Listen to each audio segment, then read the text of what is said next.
ನಮಸ್ಕಾರ ವೀಕ್ಷಕರೇ, ನೀವು ನೋಡ್ತಾ ಇದ್ದೀರಾ ಸುಮನ್ ಟಿವಿ ಕನ್ನಡ. ನಾನು ಶ್ವೇತಾ. ಭಾರತದ ಶ್ರೀಮಂತ ಉದ್ಯಮಿ ಮುಖೇಶ್ ಅಂಬಾನಿಯವರ ಪುತ್ರ ಅನಂತ್ ಅಂಬಾನಿ ಜಾಮ್ನಗರದಿಂದ ದ್ವಾರಕಾದವರೆಗೆ ತಮ್ಮ ಹುಟ್ಟುಹಬ್ಬದ ಪ್ರಯುಕ್ತವಾಗಿ ಪಾದಯಾತ್ರೆ ನಡೆಸ್ತಾ ಇರೋದು ಎಲ್ಲರಿಗೂ ಗೊತ್ತಿರುವ ವಿಷಯ. ಸುಮಾರು 140 ಕಿಲೋಮೀಟರ್ ಪಾದಯಾತ್ರೆಯನ್ನ ಅನಂತ್ ಅಂಬಾನಿ ಈಗಾಗಲೇ ಶುರು ಮಾಡಿದ್ದಾರೆ. ಇದೊಂದು ಆಧ್ಯಾತ್ಮಿಕ ನಡಿಗೆ ಅಂತ ಅವರು ಸ್ಪಷ್ಟೀಕರಣವನ್ನ ಕೊಟ್ಟಿದ್ದಾರೆ. ಸದ್ಯ ಅವರು ಪಾದಯಾತ್ರೆ ಮಾಡ್ತಾ ಇರುವ ವಿಡಿಯೋಗಳೆಲ್ಲವೂ ಸೋಷಿಯಲ್ ಮೀಡಿಯಾದಲ್ಲಿ ಭಾರಿ ವೈರಲ್ ಆಗ್ತಾ ಇವೆ.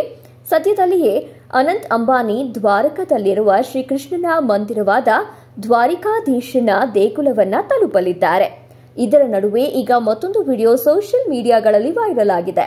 ಅನಂತ್ ಅಂಬಾನಿ ಬೆಳಗಿನ ವೇಳೆ ಪಾದಯಾತ್ರೆ ಮಾಡಿದ್ರೆ ಟ್ರಾಫಿಕ್ ಸೇರಿ ಹಲವು ಸಮಸ್ಯೆಗಳು ಉಂಟಾಗುತ್ತೆ ಅಂತ ರಾತ್ರಿ ವೇಳೆಯೇ ಪಾದಯಾತ್ರೆ ಕೈಗೊಂಡಿದ್ದಾರೆ. ಈ ಪಾದಯಾತ್ರೆಯ ಮತ್ತೊಂದು ವಿಶೇಷ ಏನಪ್ಪಾ ಅಂತಂದ್ರೆ, ಈ ಆಧ್ಯಾತ್ಮಿಕ ನಡಿಗೆಯ ದಾರಿಯುದ್ದಕ್ಕೂ ಅವರು ಹನುಮಾನ್ ಚಾಲೀಸಾ ಪಠಣೆ ಮಾಡ್ತಲೇ ನಡೀತಾ ಇದ್ದಾರೆ. ಅವರ ಪಾದಯಾತ್ರೆಗೆ ಬೆಂಬಲವಾಗಿ ಜೊತೆಗೆ ಬರ್ತಾ ಇರುವ ಜನರು ಕೂಡ ಅವರೊಂದಿಗೆ ಹನುಮಾನ್ ಚಾಲೀಸಾ ಮಂತ್ರವನ್ನ ಉದ್ಘೋಷಿಸ್ತಾ ಇದ್ದಾರೆ. ಅನಂತ್ ಅಂಬಾನಿಯವರ ಈ ಒಂದು ಪಾದಯಾತ್ರೆ ಶುರುವಾಗಿ ಈಗಾಗಲೇ 5 ದಿನ ಕಳೆದಿದೆ. ದಿನಕ್ಕೆ ಎಷ್ಟು ಕಿಲೋಮೀಟರ್ ನಡಿಬೇಕು ಅಂತ ಅನಂತ್ ನಿರ್ಧಾರ ಮಾಡಿಕೊಂಡಿದ್ದಾರೆ. ಇನ್ನು 3 ಇಲ್ಲವೇ 4 ದಿನಗಳಲ್ಲಿ ದ್ವಾರಕಾ ತಲುಪುವ ಉದ್ದೇಶ ಹಾಗೂ ಗುರಿಯೊಂದಿಗೆ ಅನಂತ್ ಅಂಬಾನಿ ದ್ವಾರಕಾದತ್ತ ಹೆಜ್ಜೆಯನ್ನಿಡ್ತಾ ಇದ್ದಾರೆ. ಈ ಇಡೀ ಪಾದಯಾತ್ರೆಯುದ್ದಕ್ಕೂ ಹನುಮಾನ್ ಚಾಲೀಸಾದ ಮಂತ್ರಗಳ ಉದ್ಘೋಷ ಕೇಳಿ ಬರ್ತಾ ಇವೆ. ಅನಂತ್ ಅಂಬಾನಿ ತಮ್ಮ ಹುಟ್ಟುಹಬ್ಬವನ್ನ ಮತ್ತಷ್ಟು ವಿಶೇಷಗೊಳಿಸಲು ಹಾಗೂ ಜನರಲ್ಲಿ, ಅದರಲ್ಲೂ ಪ್ರಮುಖವಾಗಿ ಯುವ ಜನತೆಯಲ್ಲಿ ಶ್ರೀಕೃಷ್ಣನ ಮೇಲೆ ನಂಬಿಕೆ ಇಡುವಂತೆ ಪ್ರೇರೇಪಿಸಲು ಈ ಒಂದು ಅವಕಾಶವನ್ನ ಬಳಸಿಕೊಳ್ತಾ ಇರೋದಾಗಿ ಹೇಳಿದ್ದಾರೆ.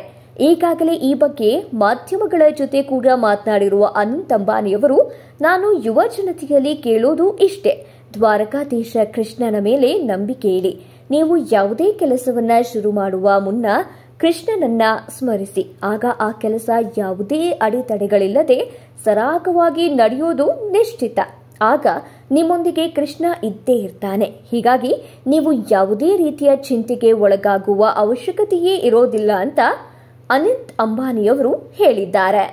મારું યાત્રા ચાલે છે, પદયાત્રા અહીંયા જામનગર અમારા ઘરથી દ્વારકાધીશ સુધી, અને બસ આપ બધાના આશીર્વાદ રહે અને શ્રીજી બાબા દ્વારકાધીશના બધા ઉપર કૃપા રહે.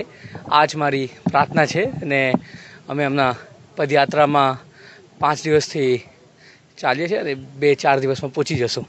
એ જ દ્વારકાધીશ તો બધાના રાજા છે અને અમારા બધાના એ માલિક છે, ને શ્રીજી બાબાના આશીર્વાદથી એ મને શક્તિ આપી છે ચાલવા માટે. તો હું ચાલું છું અને આ મારું પહેલું વાર છે.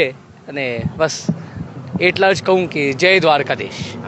દ્વારકાધીશનું કૃપા રહે અને બધા શ્રીજી બાબા બધાને સંભાળીને રાખે ને બધાને આશીર્વાદ આપે. એ જ બધા યુવાને ભગવાનના પ્રતિ પ્રેમ રાખવું જોઈએ અને બધા યુવાને સનાતન પ્રતિ પ્રેમ રાખવું જોઈએ. અને બધા યુવાને બસ એ જ મારી બધા યુવાને એક મેસેજ મોકલાવું છું, મારા ભાઈઓ અને મારા મિત્રોને, કે આપ બધા શ્રીજી બાબાના આશીર્વાદ લઈને આગે વધો. અને જ્યારે ભગવાન છે તો કંઈ ચિંતા નહીં કરવાનું.